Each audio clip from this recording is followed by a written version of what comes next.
بسم اللہ الرحمن الرحیم۔ السلام علیکم۔ ہمارے چینل سیرت النبی میں آپ سب کا ویلکم کرتے ہیں۔ آپ سب سے گزارش ہے کہ ہمارے چینل سیرت النبی کو سپورٹ کیجیے اور زیادہ سے زیادہ اس ویڈیو کو امت مسلمہ تک پہنچائیے۔ بسم اللہ الرحمن الرحیم۔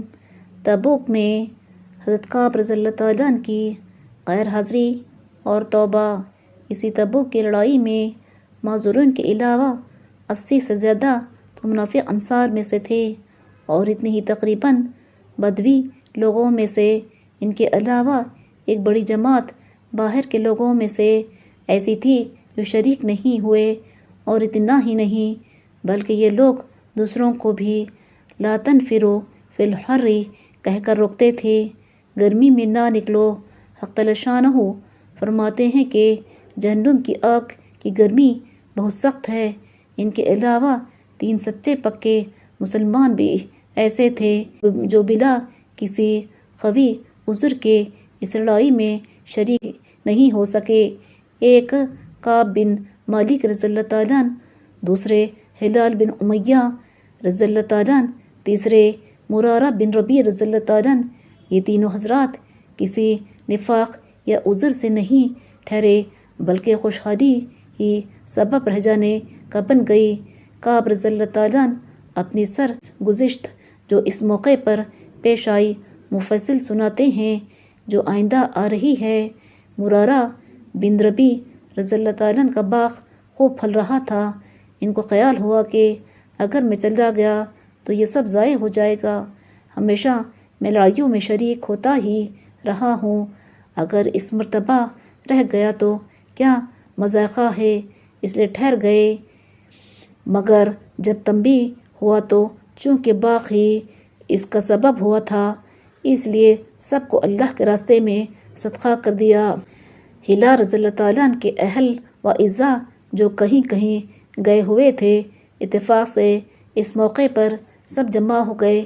ان کو بھی یہی خیال ہوا کہ ہمیشہ شرکت کرتا ہی رہتا ہوں، اگر اس موقع پر نہ جاؤں تو کیا حرج ہے، اس لیے ٹھہر گئے۔ مگر تنبیہ ہونے پر سب سے تعلقات منقطع کر لینے کا ارادہ کیا کہ تعلقات ہی اس لڑائی میں شرکت نہ کر سکنے کا سبب ہوئے۔ حضرت کعب رضی اللہ تعالیٰ عنہ کا قصہ احادیث میں کثرت سے آتا ہے۔ وہ اپنی سرگزشت بڑی تفصیل سے سنایا کرتے تھے۔ وہ فرماتے ہیں کہ میں تبوک سے پہلے کسی لڑائی میں بھی اتنا قوی و مالدار نہیں تھا جتنا کہ تبوک کے وقت تھا۔ اس وقت میرے پاس خود اپنی ذاتی 2 اونٹیاں تھیں، اس سے پہلے کبھی بھی 2 اونٹیاں میرے پاس ہونے کی نوبت نہیں آئی۔ حضور اکرم صلی اللہ علیہ وسلم کی ہمیشہ عادت شریفہ یہ تھی کہ جس طرف لڑائی کا ارادہ ہوتا تھا اس کا اظہار نہیں ہوتا تھا، بلکہ دوسری جانبوں کے یہ احوال دریا فرماتے تھے۔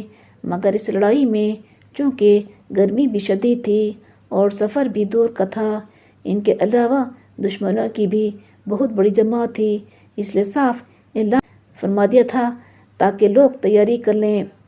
چنانچہ مسلمانوں کی اتنی بڑی جماعت حضور صلی اللہ علیہ وسلم کے ساتھ ہو گئی تھی کہ رجسٹر میں ان کا نام بھی لکھنا دشوار تھا، اور مجمع کی کثرت کی وجہ سے کوئی شخص اگر چھپنا چاہتا کہ میں نہ جاؤں نہ پتہ چلے تو دشوار نہ تھا۔ اس کے ساتھ ہی پھل بالکل پک رہے تھے۔ میں بھی سامان سفر کی تیاری کا صبح ہی سے ارادہ کرتا، مگر شام ہو جاتی اور کسی قسم کی تیاری کی نوبت نہ آتی۔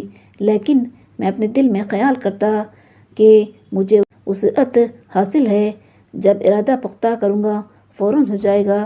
حتیٰ کہ حضور اقدس صلی اللہ علیہ وسلم روانہ بھی ہو گئے اور مسلمان آپ صلی اللہ علیہ وسلم کے ساتھ ساتھ، مگر میرا سامان سفر تیار نہ ہوا۔ پھر بھی یہی خیال رہا کہ 1-2 روز میں تیار کر کے جا ملوں گا۔ اسی طرح کا آج کل پر ٹلتا رہا، حتیٰ کہ حضور صلی اللہ علیہ وسلم کے وہاں پہنچنے کا زمانہ تقریباً آ گیا۔ اس وقت میں نے کوشش بھی کی مگر سامان نہ ہو سکا۔ اب میں جب مدینہ طیبہ میں ادھر ادھر دیکھتا ہوں تو صرف وہی لوگ ملتے ہیں جن کے اوپر نفاق کا بدنما داغ لگا ہوا تھا یا وہ معذور تھے۔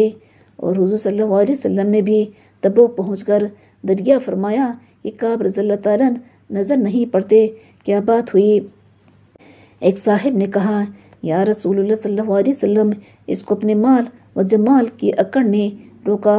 حضرت معاذ رضی اللہ تعالیٰ نے فرمایا کہ غلط کہا، ہم جہاں تک سمجھتے ہیں وہ بھلا آدمی ہیں، مگر حضور اقدس صلی اللہ علیہ وسلم نے بالکل سکوت فرمایا اور کچھ نہیں بولے۔